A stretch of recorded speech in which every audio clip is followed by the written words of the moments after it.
మీ అభిరుచికి తగ్గ సరికొత్త డిజైన్స్ తో వస్తుంది ఎస్కేటీ గోల్డెన్ డైమండ్స్. మార్చి 29న హీరోయిన్ శ్రియా సరన్ చేతుల మీదుగా గొప్ప ప్రారంభం. నా తల్లి తండ్రి వల్లనే నేను ఈరోజు నేను ఉన్నాను అంటున్నాను. వాళ్ళే దేవుడు సార్, అదే పవర్. వాళ్ళ వల్ల కదా నేను ఈరోజు ఉన్నాను సార్. వాళ్ళ లేకపోతే నేను ఎక్కడ ఉన్నాను? వాళ్ళే నాకు శక్తి. లాస్ట్ వరకు టిల్ మై లాస్ట్ బ్రెత్ మా తల్లిదండ్రులు ఆశీర్వాదం ఉంది. భగవంతుడు ఆ రూపంలో ఎంటర్ అయ్యి నన్ను ఈరోజు ఇంత నడిపిస్తున్నాడు. అదే నేను నమ్ముతున్నాను, అదే నేను ఆ నమ్మకం కూడా. తల్లి తండ్రి కంట్లో మటుకు ఎప్పుడు కంటి నీళ్ళు ఉండకూడదు. అది వచ్చిందా యు ఆర్ ఫినిష్డ్. ఎంత గొప్పవాడైనా సరే వాళ్ళు రూమ్లో కూర్చొని ఏడ్చారా నీ వల్ల, నువ్వు అయిపోయావు. అదే రూమ్లో కూర్చొని వాళ్ళు సంతోషంగా జీవించారా, అదే నీ సక్సెస్. నీ సక్సెస్. అది గుర్తుపెట్టుకోండి, జీవితంలో ఎక్కడికి వెళ్తారు మీరు. చాలా థ్యాంక్ యూ సార్, చాలా వాల్యుబుల్ వర్డ్స్ చెప్పారు. అండ్ సుమన్ గారిని ఇంటర్వ్యూ చేసేటప్పుడు ఇద్దరు వ్యక్తుల పేర్లు తీయకుండా ఆ ఇంటర్వ్యూ కానీ ముగిస్తే అది చాలా పెద్ద పాపం అవుతుంది. ఒకరు డైరెక్టర్ శరత్ గారు అండ్ ఇంకొకరు కృష్ణంరాజు గారు. అంటే వీళ్ళిద్దరితో మీ జర్నీ చాలా చాలా పెద్దది. కృష్ణంరాజు గారితో కలిసి చాలా సినిమాల్లో యాక్ట్ చేశారు మీరు. అండ్ ఆయనతో అసోసియేషన్ ఎలా ఉండేది? అండ్ దానితో పాటు ఈరోజు ఆయన కొడుకే ఇంకా ప్రభాస్ గారు ఈరోజు ఇండియా మొత్తం గర్వించే స్థాయిలో ఉన్నారు. అప్పట్లో ప్రభాస్ గారి గురించి మీకు ఆయన ఏమన్నా చెప్పేవారా? లేదండి, యాక్చువల్లీ కృష్ణరాజు గారు నాకు రారాజు సినిమా నాకు ఫస్ట్ అండి సార్. రారాజులో నేను గెస్ట్ రోల్ చేశాను, పోలీస్ ఆఫీసర్ రోల్ చేశాను సార్. సినిమా షూటింగ్ అయిపోయింది. సినిమా షూటింగ్లో అందరికీ తెలుసండి కృష్ణరాజు గారు బిహేవియర్ ఏంటంటే, ఆయన షూటింగ్కు అరగంట లేట్ వస్తాడు. ఓకే. లేట్ వచ్చిన తర్వాత అందరూ తిన్నారా లేదా కనుక్కుంటాడు. ఓకే. తినేసిన తర్వాత మళ్ళీ తినండి అని చెప్పి ఏదో ఎక్స్ట్రా తెప్పిస్తాడు. షూటింగ్ 10:30 మొదలవుతుంది, 12 గంటలకి బ్రేక్.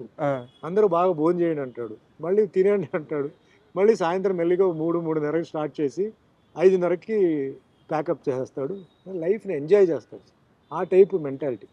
నాతో బాగా క్లోజ్ అయిపోయి ఆయన చెన్నై, ఆయన హౌస్లో ఆయన ఫస్ట్ వైఫ్ ఉండేవారు. నువ్వు రా అని చెప్పి చెన్నైలో వెళ్తే ఆయనకి కారు పిచ్చి, అప్పుడు ఫారిన్ కార్స్ పిచ్చి. సో నా ఈ కారు నీకేం కారు ఉంది, అది ఇది. తర్వాత మంచి ఫుడ్, మంచి నాన్ వెజిటేరియన్ ఫుడ్. అంటే అయితే ఇప్పుడు డార్లింగ్ ఉండే అలవాటు అక్కడి నుంచే వచ్చింది. అది అక్కడి నుంచే వచ్చింది. ఒక ఐటమ్ ఉంటే చాలు. ఈ టేబుల్ అంటే ఈ టేబుల్ ఫుల్ ఉండాలి, అన్నీ ఉంటాయన్నమాట. నిజంగా ఆ రాజు అంటే ఆ రాజు ఫీలింగ్ అదే నాకు కంటిన్యూ చేశాను. నేను లీడర్ అనే సినిమా చేశాను, బావబావమరి సినిమా చేశాను. తర్వాత హైదరాబాద్కి షిఫ్ట్ అయిన తర్వాత మళ్ళీ హైదరాబాద్లో కూడా నన్ను పిలిచేవారు. ఇంటికి పిలిచి భోజనాలు అది ఇది. అంటే అది ఒక ఆ టైప్ ఆఫ్ ఇది. చెడు అనేది ఎప్పుడు లేదు సార్, అందరితో మంచిగా ఉండాలి. అందరికీ ఎక్కడ ఆయనకి ఒకటి ఎక్సర్సైజ్, తర్వాత కరాటే చాలా ఇష్టం. ఎక్కడ ఉన్నా పిలిచేవాడు. పిలిచి కొంచెం ఏంటి ఎక్సర్సైజ్ చేయట్లేదా అన్నాడు. కొంచెం టఫ్గా ఉంటే ఇలాగే ఉండే అట్లా. అంటే ఎక్సర్సైజ్ మీద, హెల్త్ మీద బాగా, అంటే ఫిట్నెస్ మీద, ఫుడ్ మీద, లైఫ్ ఎంజాయ్ చేయాలి. ఎంజాయ్ చేయకుండా లైఫ్ ఏంటి అని అనుకుంటున్న ఒక వ్యక్తి. I miss him a lot అండి. ఇప్పుడు అదే ఆ క్యారెక్టరిజం అంతా డార్లింగ్లో చూస్తున్నాం. ఆ బిహేవియర్ కానీ అన్నీ అదే వచ్చేసింది. అవును, సేమ్ జూనియర్, అదే మంచితనం, అదే ఫుడ్ పెట్టడం, సేమ్ జూనియర్ వచ్చింది. బట్ ఆ క్లోజ్నెస్, ఇంకా ఆ ఫీలింగ్ ఆయన మరి మిగతా వాళ్ళతో ఎలా నాకు తెలియదు, కానీ నాతో మట్టికి ఒక తమ్ముడు లాగా బాగా చూసుకున్నవారు, మంచి అభిమానం ప్రేమతో చూసుకున్నవారు అనమాట. అండ్ మేము కొన్ని టెంపుల్స్లో అప్పుడప్పుడు వీ యూస్ టు మీట్ అండి. ఆయన కొంచెం టెంపుల్స్కి వెళ్ళేటప్పటికి కర్ణాటకలో అంతా వీ యూస్ టు మీట్ అనమాట. అట్లా ఇంకా క్లోజ్ అయిపోయాం. భక్తి కూడా ఆయనకి ఉందన్నమాట. శరత్ గారికి వస్తే నాకు చెప్పాలంటే చిరంజీవి గారికి ఎట్లా కోదండ రామిరెడ్డి డైరెక్టర్ సాంగ్స్ విషయంలో, అంటే కంపోజింగ్, లిరిక్స్, స్టెప్స్ ఇవన్నీ చేశారు. నాకు శరత్ గారు సాంగ్స్, ఆయన పాటలన్నీ హిట్టే కదా సార్ మీ కాంబినేషన్లో. సినిమా ఎలా ఉన్నా సరే ఆ సినిమా సాంగ్స్ వల్ల సినిమాలు 6 వారాలు ఆడిన సినిమాలు ఉన్నాయి. నా కోసం లిరిక్స్, నా కోసం కాస్ట్యూమ్స్, నా కోసం స్టెప్స్, అంటే మాస్టర్తో మాట్లాడి చేశారు. ఆయన కూడా I miss him a lot అండి. తర్వాత చాలా అంటే ఫ్రెండ్లీగా ఉంటూ వర్క్ని చాలా స్మూత్గా చేసేవారు. నాట్ ఓన్లీ సాంగ్స్, సినిమాలో డైలాగ్స్ కానీ, సీన్స్ కానీ. బావబావమరిది సినిమా ఉంది, చాలా అల్లుడు అనే సిరీస్లో మొత్తం దొంగలుడు, ఆలుడు, ఇయ్యలుడు మొత్తం చాలా బియ్యే కదా. చాలా I miss him a lot ఇప్పుడు, బికాస్ ఆయన లేరు. అండ్ లాస్ట్ వరకు ఆయన నాకు మంచి సాంగ్స్ ఇచ్చారు. అంటే వేరే వాళ్ళు బి గోపాల్ గారు ఉన్నారు, అవన్నీ వేరే విషయం.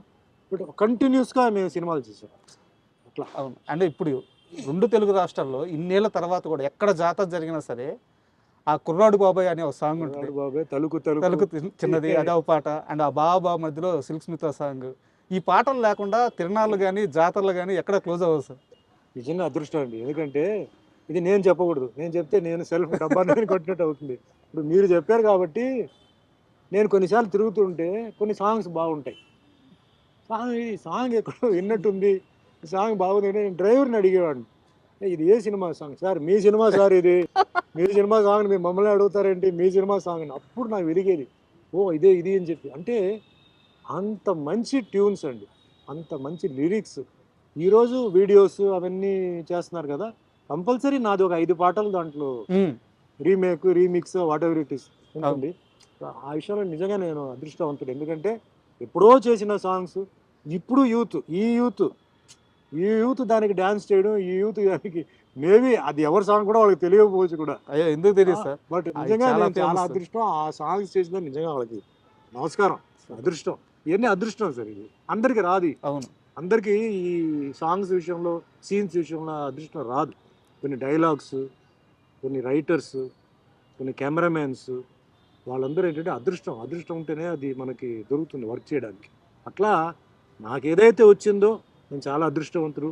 భగవంతుడు ఏ పొజిషన్ ఇచ్చారో నేను చాలా అదృష్టవంతుడు. ఏమీ బ్యాకింగ్ లేకుండా, ఏమీ పుషింగ్ లేకుండా సొంత స్వయం కృషి మీద కింద పడి లేసి కూర్చున్నానంటే అందరూ నా ప్రేక్షకులు, నా అభిమానులు, వాళ్ళందరికీ నేను పాదాభివందనలు చేసి ఇదే జర్నీ అలాగే కంటిన్యూ అవ్వాలి. ఇదే అభిమానం, ప్రేమ ఎప్పుడూ ఉండాలి.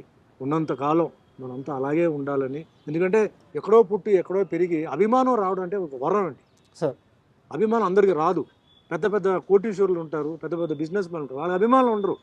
చూస్తే ఈ బిజినెస్ మ్యాన్ ఏదో అంటారు, అంతే కదా, తెలియదు. ఆ ఫ్యాన్ ఫాలోయింగ్ ఫ్యామిలీ కన్నా ఎక్కువ ఉంటుంది. అవును, అది గిఫ్ట్ అండి అది.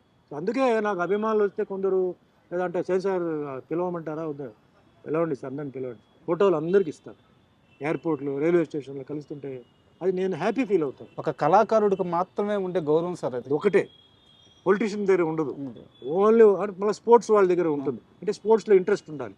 కానీ ఓవరాల్గా మ్యాగ్నెటిజం పవర్ అంటే యాక్టర్స్, ఫిలిం ఫీల్డ్ టీవీ ఇలా ఉండొచ్చు. అది వరం అండి, వేర్ ఆల్ గిఫ్టెడ్. అది కోటీశ్వరుడు డబ్బులు ఇచ్చి కొనలేడు. ఏమైనా వచ్చి నన్ను రారు పాయా అంటారు. ఆ అభిమానం భగవంతుడు క్రియేట్ చేశాడు. ఆ అభిమానులు నేను జాగ్రత్తగా కాపాడుతున్నాను. Not only here, all over Kashmir నుంచి నాకు హిందీ సినిమాలు, డబ్బింగ్ సినిమాలు ఈరోజు వెళ్ళి నాకు ఇచ్చారు. నేను ఎక్స్పెక్ట్ చేయని ఒక గ్రేట్ విషయం. అభిమానులు అంటే నాకు చాలా ఇష్టం, గౌరవం. వచ్చి నాతో సెల్ఫీలు తీసుకుంటే నేను ఫీల్ అవ్వను, నేను చాలా హ్యాపీ ఫీల్ అవుతాను. ఎందుకంటే డిఫరెంట్ ఏజ్ గ్రూప్స్ అండి, పెద్దవాళ్ళు, teenage, middle age, old age, అందరూ. ఓల్డ్ ఏజ్ ఎందుకంటే ఈ దేవుడు సినిమాలు చేయడం వల్ల. అవును, లేడీస్ ఓల్డ్ ఏజ్ అంతా, మిడిల్ ఏజ్ అంతా అన్నమయ్య, రామదాసు, సత్యనారాయణ స్వామి ఇది. అండ్ మాస్, ఈ songs, fights. So very very grateful భగవంతుడికి. ఎన్నిసార్లు నమస్కారం పెట్టినా చాలు. ముఖ్యంగా వెంకటేశ్వర స్వామి క్యారెక్టర్, రాముడు క్యారెక్టర్, సత్యనారాయణ స్వామి 3 వచ్చింది, నా జీవితం చాలు సార్. చివరిగా నా దగ్గర 2 ప్రశ్నలు మిగిలినాయి. ఒకటి చాలా సీరియస్ క్వశ్చన్ సార్. ఒకటి, మీరు ఫ్యూచర్ని ఎలా ఆలోచిస్తారో తెలుసుకునే క్వశ్చన్. నేను ఫస్ట్ 2వ క్వశ్చన్ అడుగుతాను. ఒక చిన్న హీరో తన తొలి సినిమాని అప్పుడే స్టార్ట్ చేశాడు. ఆ హీరోకి అందులో మీరు ఫాదర్గా యాక్ట్ చేశారు. సినిమా చాలా పెద్ద విజయం సాధించింది. బట్ హీరోని అందరూ అంతగా రిసీవ్ చేసుకోలేదు. బట్ అతని టాలెంట్ మాత్రం అర్థమైంది. తర్వాత ఆ హీరో ఎదిగి ఈరోజు పాన్ ఇండియాలో వెళ్ళి అక్కడ కూర్చున్నాడు. అతని పేరు అల్లు అర్జున్. అతని తొలి స్టెప్స్ గంగోత్రి మీరు చూశారు, నేను ఫాదర్ క్యారెక్టర్ చేశారు. ఆ రోజు అల్లు అర్జున్ చూసినప్పుడు ఇతను ఏ స్థాయికి వెళ్తారని మీరు ఊహించారు? ఇంత స్థాయి అనుకోలేదండి, ఫ్రాంక్గా చెప్పాలంటే. డెఫినెట్లీ, ఎందుకంటే ఆయన పుషింగ్ ఉంది, బ్యాకింగ్ ఉంది. సో వాళ్ళు సినిమా చేయగలుగుతారు, వాళ్ళ దగ్గర పొజిషన్ ఉంది కాబట్టి ఆయన డెఫినెట్లీ ఇండస్ట్రీలో ఉంటాడు. చిరంజీవి గారు బ్యాకింగ్ ఉంది, అన్నీ ఉంది, కమ్యూనిటీ బ్యాకింగ్ ఉంది, అదంతా ఉంది. బట్ ఈరోజు ఈ లెవెల్కి సినిమా ఇండస్ట్రీ ఈ లెవెల్కి వెళ్తుంది అంటే ఓ పాన్ ఇండియా వెళ్తుంది, అప్పుడు ఎవరు ఊహించరా. పాన్ ఇండియా లెవెల్లో ఆ సినిమా అంత హిట్ అవుతుంది, అంత క్రేజ్ వస్తుంది అనేది కూడా నేను ఊహించలేదు. It's a matter of time అన్న, వెరీ పవర్ఫుల్ టైం ఆయనకి. ఆ టైం రావడంతో ఆయన వెళ్ళాడు. దాంట్లో నాకు ఒక చిన్న సంతోషం ఏంటంటే, నేను కదా ఫస్ట్ ఫాదర్గా చేసింది. ఇప్పుడు టీచర్లు ఉంటారు సార్, టీచర్ల దగ్గర వాళ్ళు ఏం ఆశించరు. అవును. మనం అంతా మంచి లెవెల్కి వెళ్ళిపోతే వాళ్ళు పక్కన మన వాళ్ళకి ఏం చెప్తారు తెలుసా, నా దగ్గర చదివిన కుర్రాడి, నేనే నేర్పించాను. అట్లా అల్లు అర్జున్ ఫస్ట్ నేనే ఫాదర్, అట్లా నాకు ఒక సంతోషం. సో ఆయన ఇంకా ఉన్నత స్థాయికి ఎదగాలి, భగవంతుడు ఆయనకి మంచి పొజిషన్కి ఇవ్వాలి.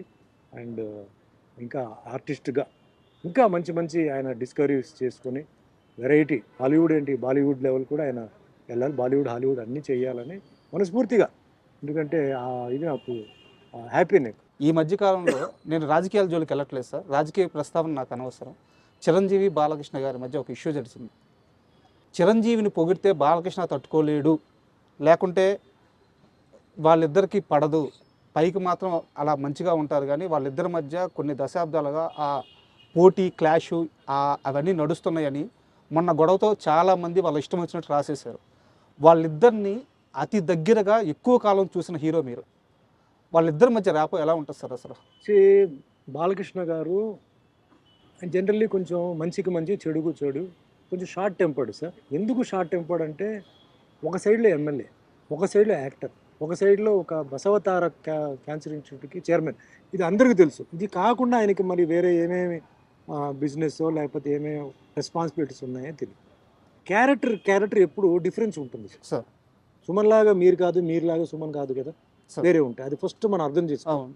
చిరంజీవి గారు జనరల్గా ఏంటంటే కొంచెం సాఫ్ట్, కొంచెం ఒకళ్ళు ఇరిటేషన్ వచ్చినా కంట్రోల్డ్, బయటికి ఎక్స్పోజ్ చేయరు. అది ఆ టైప్ ఆఫ్ క్యారెక్టర్. ఇక్కడ మెయిన్ ప్రాబ్లం ఎక్కడ వస్తుందంటే సార్, ఈ పొలిటికల్ స్టేట్మెంట్స్, ఇలా అన్నారని లేకపోతే ఇట్లా అనేసారని. సో స్పాట్లో ఏంటంటే కొన్ని ఏదైనా ఆర్గ్యుమెంట్స్ వచ్చేటప్పుడు టక్మని నోరు జారి కొన్ని రావడం, టెంపర్మెంట్తో రావడం, ఇది సహజమే.